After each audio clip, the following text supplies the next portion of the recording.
어여쁜 신부와 순박한 신랑은 혼례를 올리고 마침내 밤이 되었습니다. 신방 안은 고요했습니다. 등잔불은 바람도 없는데 자꾸 흔들렸고 방 안엔 거친 숨소리가 들렸습니다. 숙맥 도련님은 신부보다 더 긴장을 하고 숨이 가빠옵니다. 심장이 터질 것 같습니다. 신혼방 앞에는 이를 엿보려는 하인들이 몰래 기어와 자리를 잡은 지 오래입니다. 도련님이 입을 열었습니다. 저기 첫날 밤은 어찌 보내는 것이에요? 윷놀이를 할까요? 밖에서 몰래 엿듣고 있던 하인들은 웃음을 참지 못하고 뒤로 나뒹굴었습니다. 그 말에 신부는 눈을 동그랗게 뜨더니 고개를 돌려 이불을 뒤집어 쓰고 말았습니다. 그리고는 참았던 듯 흐느끼는 소리가 작게 새어나왔습니다. 흑, 윷놀이라니요. 밖에서 몰래 엿듣고 있던 하인들은 서로 눈을 마주치며 키득거리기 시작했습니다. 옆에서 같이 듣던 유모는 하인들의 머리를 쥐어박으며 쫓아냈습니다. 가서 잠이나 자. 내일 새벽부터 일할 것이요. 잠깐 구독해 주시면 힘이 나지요. 구독 꾹. 하인들은 다 쫓아낸 유모는 깊은 한숨을 내쉬었습니다. 참말로 장원급제는 하겠어도 첫날 밤은 낙방이구먼. 그리고는 뒷덜미를 부여잡고 자리에서 일어났습니다. 첫날 밤이 지나고 둘째 날도 저물었습니다. 신방은 여전히 조용했고 이불 위엔 윷놀이판이 펼쳐져 있었습니다. 신부는 울상입니다. 도련님은 앉은 자세로 두 다리를 오므리고 윷가락을 만지작거리며 말했습니다. 부인, 오늘은 개가 나올 때까지 던져볼까요? 신부는 아무 말 없이 이불을 여미고 등을 돌렸습니다. 그 뒷모습은 마치 복숭아꽃이 비에 젖은 듯 애처로웠습니다. 셋째 날이 되자 집안 어른들도 눈치를 채기 시작했습니다. 그러나 누구도 대놓고 말하지 못했습니다. 다만 부엌 쪽에서 이런 말이 돌았습니다. 도련님이 워낙 고다 그럴 줄 알았다니께. 책 속엔 세상이 나 있다더니 그 책엔 신방이 없었나 보지. 도련님은 그런 속삭임도 모른 채 또 윷가락을 손에 들었습니다. 이게 참 쉽지 않습니다. 자꾸 녹아 나옵니다. 혹시 이게 인연이라는 뜻일까요? 신부는 이불을 푹 뒤집어 쓰고 조용히 한숨을 내쉬었습니다. 그 숨결은 등잔불보다 더 길고 애처로웠습니다. 밖에서 몰래 엿듣던 하인 하나가 입을 틀어막고 웃음을 참지 못했습니다. 허! 도련님이 그리 순하실 줄은. 부엌 구석에서 국을 젓던 유모가 숟가락을 내려놓고 고개를 흔들었습니다. 입술을 꾹 다물고 있다가 마침내 중얼거렸습니다. 이놈이 글로 부모 속 썩인 적은 없건만 이젠 여자를 몰라 속을 썩이게 생겼구먼. 그날 밤 유모는 문득 결심을 하게 됩니다. 다음날 유모는 도련님의 방으로 향했습니다. 문을 열자마자 답답한 심경이 터져 나왔습니다. 이 꼴을 사흘이나 지켜봤습니다. 더 두고 보면 이 집안이 망신을 당하겠습니다. 도련님 어안이 벙벙했습니다. 아니, 왜 이러십니까? 무슨 일이십니까? 유모는 방 안으로 성큼 들어서더니 문을 닫고 도련님을 바라보았습니다. 그리고는 눈썹을 모으며 말했습니다. 도련님 사흘째입니다. 사흘 동안 신방에서 유판만 깔고 계시다니 그게 어른이 할 짓입니까? 도련님은 머리를 긁으며 말했습니다. 그래서 바둑도 하고 고누도 합니다만 유모는 한숨을 길게 내쉬었습니다. 그러고는 방 구석의 윷판을 쳐다보며 비웃듯 말했습니다. 예전엔 부모 속을 안 썩인다더니 이젠 여자를 몰라 속을 썩이십니다. 사흘이 지났건만 이 집에는 유짝은 굴러다녀도 손주 낳을 기미는 없구먼요. 도련님은 얼굴이 붉어지며 입술을 달싹였지만 아무 말도 못했습니다. 유모는 도련님의 앞에 쭈그려 앉아 조용히 말했습니다. 도련님, 책만 보고는 세상을 다 모릅니다. 사람 사이에는 마음을 여는 법이 따로 있습니다. 제가 이야기 하나 들려드리겠습니다. 이야기 끝날 즈음엔 도련님 손끝에 변화가 있을 겁니다. 유모의 손에는 보자기가 들려 있었습니다. 크지도 작지도 않은 낡은 보자기로 단단히 묶인 것이었습니다. 도련님, 글 속에 없는 지식, 책으로도 배울 수 없는 도리, 바로 그것을 알려드리겠습니다. 유모는 바닥에 앉아 조심스레 보자기를 풀었습니다. 그 안에는 작은 솥단지, 주걱 하나, 손바닥만 한 천 조각이 담겨 있었습니다. 이게 오늘의 교과서입니다. 도련님은 놀란 얼굴로 물었습니다. 속과 주걱으로 무엇을 가르치신다는 겁니까? 유모는 웃음을 참으며 주걱을 들어 보였습니다. 사람 마음도 속과 같습니다. 마음을 여는 데엔 불이 필요하지요. 근데 그 불이 너무 세면 밥이 눕습니다. 너무 약하면 설익지요. 도련님은 고개를 끄덕이며 주걱을 바라보았습니다. 그러면 불 조절이 중요하단 말씀이십니까? 그렇습니다. 그리고 주걱질도 서두르면 안 됩니다. 처음엔 소단을 살살 저어야 합니다. 상대가 놀라지 않게 천천히 조심히 온기를 퍼뜨려야지요. 도련님의 귀끝이 빨개졌습니다. 그러면서도 눈빛에는 무언가 깨달아가는 기색이 비쳤습니다. 불이 너무 세면 답이 타고 너무 약하면 날 것이 남습니다. 그걸 조절하는 게 이 주걱입니다. 마음을 나눌 땐 서두르지 말고 천천히 저어야 합니다. 상대가 놀라지 않도록 조심히 따뜻하게. 도련님은 주걱을 쥐었다가 조용히 내려놓았습니다. 제가 너무 불을 켜지도 않았군요. 아니, 불을 피우는 법조차 몰랐습니다. 유모는 고개를 끄덕이며 천조각을 펼쳤습니다. 그 위엔 말린 모란꽃과 소량이 담긴 향 하나가 놓였습니다. 향은 사람의 첫인상입니다. 말보다 먼저 다가가는 것은 냄새요. 기운이요. 온기입니다. 상대의 마음을 열고 싶다면 말보다 먼저 따뜻한 기척을 보내야지요. 도련님은 고개를 숙인 채 작게 말했습니다. 그저 윷놀이만 생각하며 신부님 마음이 다친 줄도 몰랐습니다. 유모는 이번엔 도련님의 어깨에 손을 얹었습니다. 신부가 웃지 않는 건 잘못된 말보다 부족한 따뜻함 때문입니다. 이불을 덮었다고 밤이 되는 게 아닙니다. 불을 지펴야 진짜 밤이 오는 겁니다. 잠시 침묵이 흘렀습니다. 도련님은 한참을 생각하다가 조용히 고개를 들었습니다. 그럼 제가 할 수 있는 첫불씨는 무엇입니까? 유모는 잔잔히 웃었습니다. 그건 도련님의 말 한마디입니다. 웃음 섞인 인사, 마음 담긴 질문, 사소하지만 진심 어린 말 한마디. 그게 오늘 밤의 불씨입니다. 그리고는 일어서며 마지막 말을 남겼습니다. 육가락은 자식이 생기거든 던지시고 오늘은 신부의 손을 먼저 잡아보십시오. 그 손이 따뜻해지면 그 다음은 저절로 익습니다. 그날 밤 도련님은 육가락을 꺼내지 않았습니다. 대신 등잔불을 정돈하고 방 안의 공기를 천천히 덮였습니다. 부스럭대는 소리를 줄이고 발소리조차 조심했습니다. 신부는 여느 날과 다름없이 조용히 자리에 앉아 있었습니다. 하지만 오늘은 뒷모습이 유독 긴장되어 보였습니다. 그도 그럴 것이 사흘째 이어지는 침묵 속에서 신부는 이미 많은 눈물을 흘렸기 때문입니다. 도련님은 오늘만큼은 다르게 하고 싶었습니다. 유모가 말했던 불씨 그걸 찾아야 했습니다. 잠시 망설이던 도련님은 조심스레 말문을 열었습니다. 부인 그동안 제가 너무 무심했지요. 신부는 살짝 고개를 돌렸지만 눈은 마주치지 않았습니다. 도련님은 두 손을 가지런히 모은 채 말을 이었습니다. 이런 말씀 처음 드려봅니다만 부인은 어느 꽃을 제일 좋아하십니까? 그 말에 신부의 어깨가 살짝 떨렸습니다. 잠시 침묵이 흘렀고 신부는 이불 끝을 살짝 만지작거리다 조용히 대답했습니다. 모란을 좋아합니다. 도련님은 그 말을 들은 뒤 미소를 지었습니다. 모라는 향이 오래가고 피는 데에도 시간이 걸린다 들었습니다. 부인도 그러신가 봅니다. 시간이 걸리더라도 제가 곁에 있겠습니다. 그 말에 신부는 천천히 고개를 들었습니다. 두 사람의 눈이 처음으로 제대로 마주쳤습니다. 신부의 두 뺨은 붉게 물들어 있었고 입가엔 아주 얇은 미소가 번졌습니다. 그 미소는 여태껏 도련님이 본 것 중 가장 따뜻한 것이었습니다. 도련님은 천천히 손을 내밀었습니다. 신부는 잠시 망설이다가 그 손을 받았습니다. 손끝은 떨렸지만 이불 아래로 전해지는 온기는 작지 않았습니다. 그 작은 손잡음이 차가운 방 안을 데우기 시작했습니다. 밖에서는 풀벌레 소리가 한층 가늘어졌고 등잔불은 한껏 부드럽게 흔들렸습니다. 그 밤 신방은 처음으로 고요하면서도 편안한 숨결로 가득 찼습니다. 그러나 이제 또 다른 문제가 터졌습니다. 도련님은 이제 윷놀이를 하지 않았습니다. 이불도 접지 않았고 신부의 손을 하루에 12번은 잡았습니다. 부인, 오늘은 햇볕이 좋습니다. 부인을 안고 싶구려. 부인 오늘은 저녁 공기가 좋습니다. 저녁 산책하고 또 한번 어떻겠습니까? 신랑의 입에서 이불이라는 단어만이 남았습니다. 처음엔 신부도 웃으며 받아주었지만 나흘째가 되자 눈꺼풀이 무거워지고 손등엔 열이 올랐습니다. 그리하여 마침내 신부는 오늘은 좀 쉬고 싶습니다. 라는 말을 남기고 쓰러져 눕고 말았습니다. 부인, 어디가 아프십니까? 제가 더 얇은 이불을 준비할까요? 도련님은 이불을 들추고 물수건을 올리고 죽을 끓이며 방을 지켰습니다.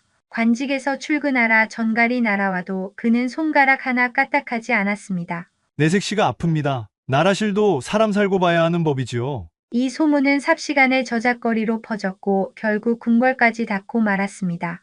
임금은 곧 분노를 터뜨렸습니다. 신참 사또가 3번을 빠져. 혹 큰 병이더냐? 신하가 입을 조심스레 열었습니다. 병은 부인이 앓는 중이오나 원인은 신랑이 옵니다. 처음 맛을 보고 그만 깊이 빠져버렸다 하옵니다. 임금은 입을 다물었다가 이내 껄껄 웃었습니다. 하하하. 그런 병이라면 방도가 없구나. 그 사또의 아비 건대감을 드리라. 오랜만에 건대감과 이야기도 나누어야겠구나. 그리하여 다음날 도련님의 아버지는 궁으로 불려갔습니다.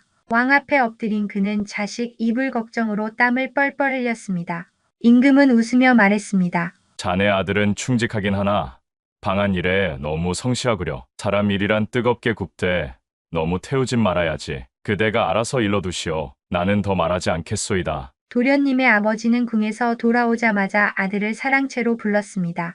그 얼굴은 화가 난 듯 보였으나 눈빛은 오히려 너그러웠습니다. 내가 이 집안에서 처음으로 혼례를 제대로 올린 놈이다. 그런데 요즘 하는 짓은 이불 속에 출세가 있는 줄 아는 꼴이더구나. 도련님은 고개를 숙인 채 말없이 서 있었습니다. 아버지는 찻잔에 물을 따르며 조용히 말을 이었습니다. 밥도 말이다. 오래 지핀다고 맛있어지는 게 아니다. 너무 오래 부를 땐 밥이 타고 솥도 상한다. 사람 마음도 그렇다. 타오를 땐 활활 타오르되 눌러붙기 전에 뚜껑을 덮을 줄 알아야 한다. 그래야 오래 간다. 도련님은 천천히 고개를 들었습니다. 그 눈빛엔 처음으로 깨달음의 빛이 깃들어 있었습니다.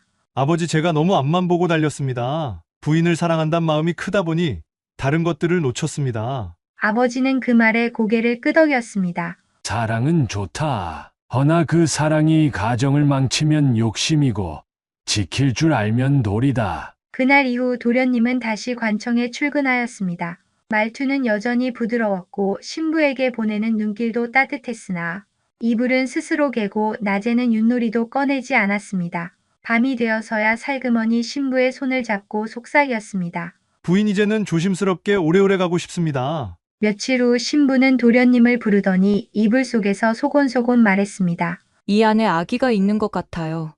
도련님의 두 눈이 동그래졌습니다. 그 입가에는 웃음과 눈물이 동시에 번졌습니다. 솥에 불을 지핀 지 오래지 않았는데 벌써 밥이 익으려 하나 봅니다. 그날 밤 도련님은 하늘을 향해 오랜만에 두 손을 모았습니다. 어느 화창한 봄날, 부부의 집은 평소보다 훨씬 더 긴장에 휩싸여 있었습니다. 흙담을 두른 뜰락에는 닭이 울었고 바람은 매화 향기를 실어 날렸으나 그 고요함 속에 들리는 것은 신부의 고통스러운 신음과 비명뿐이었습니다. 한겨울을 지나 봄이 무르익는 이때 그 집안의 출산의 기별이 닿았습니다. 신부의 배는 이미 달처럼 둥글게 부풀었고 만삭의 무게는 그녀의 걸음마저 무겁게 만들었습니다. 산모의 이마에는 식은땀이 맺혔고 눈동자에는 공포와 고통, 그리고 생명의 탄생을 향한 의지가 교차하고 있었습니다. 신랑은 뜰을 맴돌며 가슴을 졸였습니다. 평소 과묵하던 사내는 입술을 깨물며 안채를 향해 수차례 발걸음을 옮기다 이내 멈추기를 반복하였습니다. 제 아무리 사내라 하나 사랑하는 아내가 고통 속에 몸부림치는 소리를 듣고 어찌 태어날 수 있었겠습니까? 방 안에서는 의원과 산파가 쉼없이 움직였습니다. 의원은 맥을 짚고 탕약을 지시하였으며 산파는 신부의 손을 꼭 쥐고 계속하여 숨을 고르게 하라고 당부하였습니다. 산실 안은 피와 땀, 불안과 희망이 뒤섞인 아비규환이었고 그 모든 것이 시간의 흐름을 더욱 느리게 만들었습니다. 그리하여 꼬박 사흘이 흘렀습니다. 밤과 낮이 3번이나 교차하였고 집안의 등잔불은 쉬이 꺼지지 않았습니다. 신부는 마지막 힘을 다해 외쳤고 고함 끝에 첫 울음소리가 집안을 울렸습니다. 이어 곧 또 하나의 울음이 이어졌으니 그 소리는 짙은 고요를 깨고 가족들의 가슴을 적셨습니다. 한 아이의 탄생으로도 집안은 기뻐하건만 이날은 하늘이 두 아이를 내리셨습니다. 아들 하나, 딸 하나, 쌍둥이가 태어난 것입니다.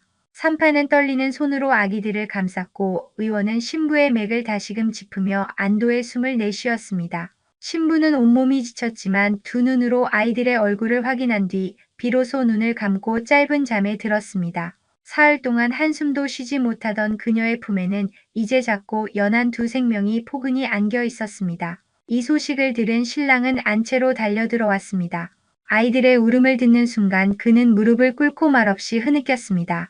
무사히 산을 넘긴 아내와 그 품에 안긴 쌍둥이를 본 순간 가슴 속에서 억눌렀던 감정이 터져나온 것입니다. 그는 기쁨과 안도 그리고 감사의 눈물을 삼키지 못하였습니다. 남루한 저고리는 눈물로 젖었고 그 눈물은 오늘을 살아가는 한 사내의 진심을 대변하였습니다.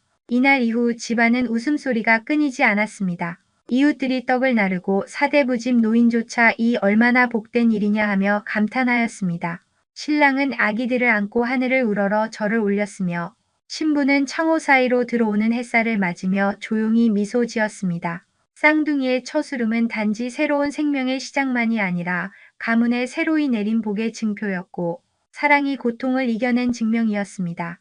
그리하여 한겨울을 지나 새봄이 찾아온 것처럼 그 집에도 새 생명이 깃들고 새로운 시간이 시작되었습니다. 생명이란 어찌 이리도 고귀하고 경이로운 것입니까? 그리고 엄밀한 그 고통을 감내하면서도 가장 먼저 웃을 줄 아는 세상에서 가장 위대한 존재임을 이날 모두가 다시금 깨달았습니다. 쌍둥이를 출산한 다음에 신부는 다시금 태중의 기쁨을 품었습니다.